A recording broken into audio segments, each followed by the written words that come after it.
Good morning friends. చూడండి friends, మామిడికాయలు అయితే అక్కడక్కడ వచ్చాయి. పూతంతా రాలిపోయిందండి.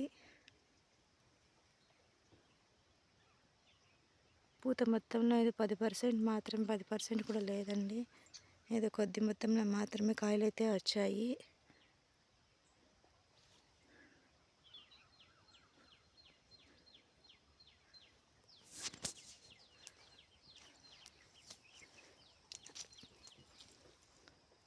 వీటిలో కూడా చాలా వరకు అయితే కింద రాలిపోతాయండి.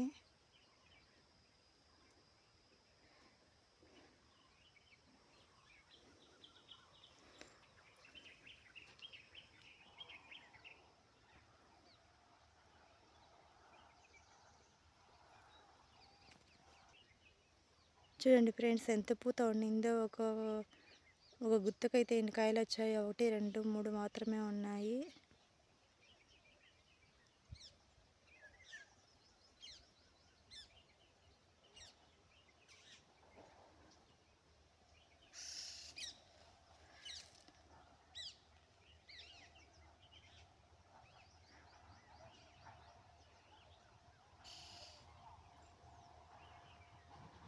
ఈ వీడియో మీకు నచ్చితే లైక్ చేయండి, కామెంట్ చేయండి, అలాగే నా ఛానల్ సబ్స్క్రైబ్ చేసుకోండి ఫ్రెండ్స్.